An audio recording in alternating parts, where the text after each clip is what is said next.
Ooh, look at this beautiful sky out here. I love this weather. Oh, it's so nice today. Oh, hey everyone. How's it going? Well, since you're here, welcome back. And welcome back. And welcome back. And welcome back to Archery Champs and the wonderful land of Shuland. So, before we start today, we need to go over our stretches. So, first we're going to start with my favorite stretch. We are going to go ahead and do our arm stretches first. So everyone go ahead and take one arm, put it out nice and straight. Take your other arm, put it in front of your fingers and pull just a little bit so we get a nice stretch right in here. And we're going to do that for 10 seconds. So let's go ahead and count out loud. 1, 2, 3, 4, 5, 6, 7, 8, 9, and 10. Awesome. So let's go ahead and switch our arms. We have 1, 2, 3, 4, 5, 6, 7, 8, 9, and 10. Awesome. So now we've stretched our forearms. Let's go ahead and stretch out our triceps by doing one hand behind our head and the other one touching our elbow. So that's 1, 2, 3, 4, 5, 6, 7, 8, 9, and 10. Awesome. So let's go ahead and switch our arms. And 1, 2, 3, 4, 5, 6, 7, 8, 9, and 10. Very nice. Alrighty. So now that we've gotten some of our arms stretched out, let's go ahead and stretch out those shoulders. So one hand across our body, the other one behind our arm, putting a little bit of tension on there so we get a nice stretch in our shoulders. And 1, 2, 3, 4, 5, 6, 7, 8, 9, and 10. Awesome. Let's go ahead and switch. And 1, 2, 3, 4, 5, 6, 7, 8, 9, and 10. Awesome. So we got our arms and shoulders nice and stretched out. Now we need to stretch out our legs a little bit. So the first thing we're going to do is grab our hands and bing, bing, make them nice and straight. And then we're going to do all the way down and stretch all the way down and touch our toes. Once we're down here, let's go ahead and count. 1, 2, 3, 4, 5, 6, 7, 8, 9, and 10. Awesome. So, now that we've gotten those stretches, we have one more leg stretch to do. And on this one, it's going to be very similar, but first we're going to spread our legs out nice and wide. Then we're going to make a bing bing and stretch all the way on down. And let's go ahead and count. 1, 2, 3, 4, 5, 6, 7, 8, 9, and 10. Awesome. So now that we're nice and stretched out, we're going to go ahead and do some of our exercises. So the first ones we're going to do is we're going to do our arm swirls. So we're going to put our arms out nice and straight and swirl them forward for 10 seconds. So that's 1, 2, 3, 4, 5, 6, 7, 8, 9, 10. Awesome. So now let's do that exact same thing, but we're going to go backwards this time. So 1, 2, 3, 4, 5, 6, 7, 8, 9, and 10. Very nice. Now that we've gotten 10 of our arm swirls out, let's go ahead and do some jumping jacks. So we're going to do 10 of those as well. So that is 1, 2, 3, 4, 5, 6, 7, 8, 9, and 10. Awesome. So now that we have our jumping jacks and our arm swirls out of the way, we are going to go ahead and do 10 squats. 10 squats, so that is where you go all the way down until you're fake seated in a chair and come on all the way back up. But first, make sure we're spreading out our legs nice and wide.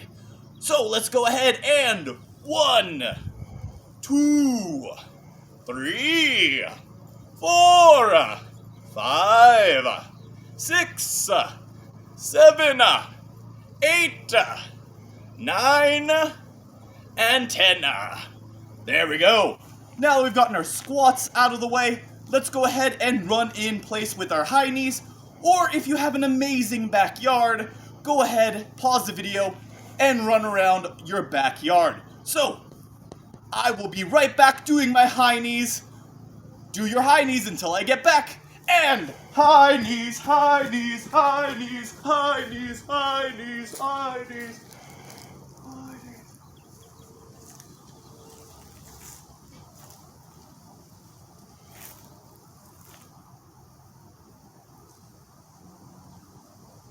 High knees, high knees, high knees, high knees, high knees, high knees, high knees, high knees, high knees.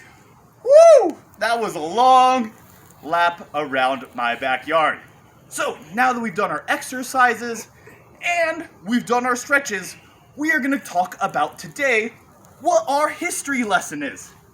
So today we are talking about Mongolia.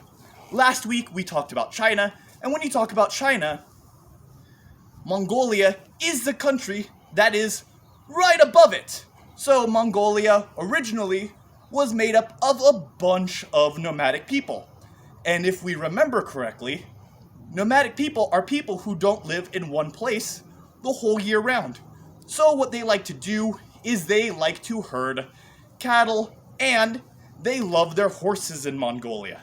As a matter of fact, horses are so important to the Mongols that most Mongolian people learn how to ride a horse before they even learn how to walk. So, we're gonna go way back in time to the year 1162. And in that year, a baby was born. And who that baby was? His name is Genghis Khan. And Genghis Khan ended up becoming one of the most important rulers in Mongolia's history.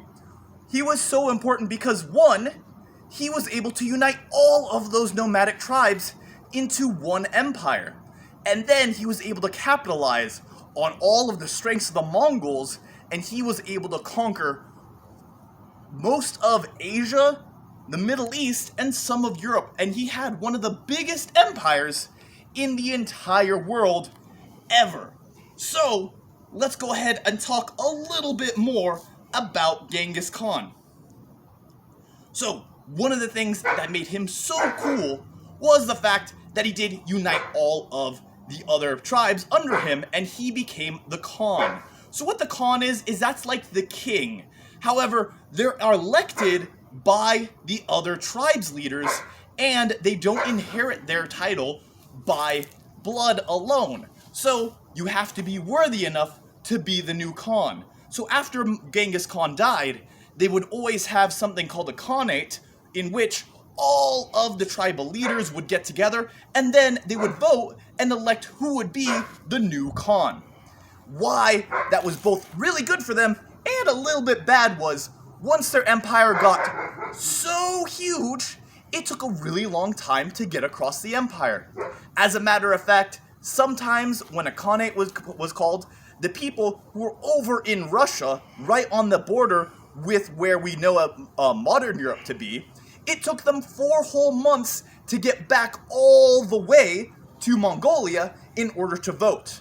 So, if your empire is that big, it's going to be really hard to keep expanding it. Now, one of the strengths of the Mongols was their bow technology. So, they used composite bows. So, their bows were really small and extremely powerful.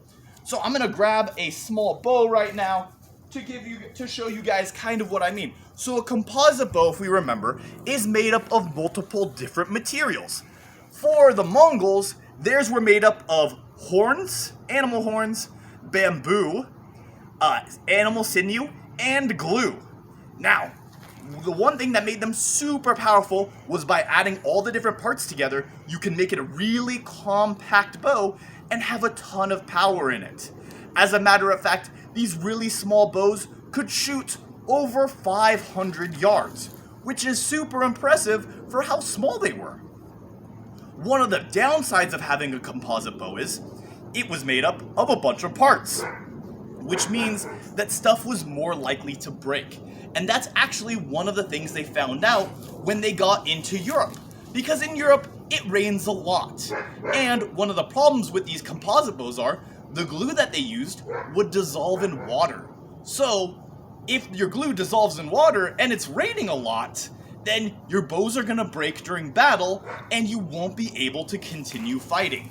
Now, why they were so important and what led the Mongols to being able to conquer so many people was not only their use of the bow, but their use of horses as well. And like I said, horses were so important, most Mongols learned how to ride a horse before they even learned how to walk. And what made horse battling super cool was the fact that their strategy was that they would ride in big circles with one horse or 5 horses shooting at a time, and then they would ride to the back and ride up again, so that way, while you're reloading your arrow, you're not being shot at, or you're not in danger of being shot at, and you just make big circles on the battlefield. So, what we're going to do is we're going to show you what it looks like to shoot a bow off of a horse. So, over here, we have my trusty steed, Bruticus. And, as you can see, he's quite small. But come on over, camera, and we will go ahead and show you why it's so cool to have a small bow. So with my small bow, I am first able to move my bow on both sides of the horse. So it's very easy for me to shoot on either side. Now, when I am loading my arrow, it's also super easy because normally they'd have a quiver right on the horse himself, so you didn't have to have one on your hip, so that would not restrict your movement either. Now, you can see I'm using 2 hands on my bow. So the Mongols actually learned how to control their horses with their legs the entire battle. And since we're able to use our arms and pull to our anchor point, then we're able to get it right in the middle of the target every single time. Now, it was so important for the Mongols to be really good archers and really good horse people in their culture. So not only was it beneficial for them for war, but it was super beneficial for them for their culture. Because they were nomads, they rode horses all around the Mongolian steppes. So what that means is that they use their horses in order to herd their animals. And that also meant that horses, even to this day, are still really important in Mongolian history. Now, the Mongols, they conquered 1, China, 2, the Middle East, 3, most of Russia. Now, there's a few places that they never got. One of them was Japan. So they tried twice to go and conquer Japan. The problem was, the first time they went there was a great typhoon that came and washed away their boats. So a typhoon is just a giant storm, and so they were thwarted by the weather. So they decided they weren't going to try that again for a really long time. So 50 years later, they tried to conquer Japan again. And once again, a big typhoon washed away all their boats, so the Mongols decided to never try to conquer Japan again. Now, the Mongols loved their horses. They loved their bows. One other thing that they really do love is using them together, and even in modern times, there's still competitions where people shoot their bows from horseback. So, what I want all of us to do for our homework this week is everyone is going to go ahead and draw a map of the Mongolian Empire and go ahead and label some of the different major cities that the Mongols have conquered. So make sure that we use at least 3 different colors on our maps, add in some of the capitals of big cities, and also make sure that on our map it shows maybe where the old countries used to be, or that this is our new one, and if we're feeling extra special, we can go ahead and name the 4 different Mongolian tribes that were a part of the empire and which areas they were in charge of. So, your homework, once again, is to make your own map of the Mongol Empire and see where Genghis Khan conquered. So, with that, I will see you guys next week. Bye! Bye! Bye.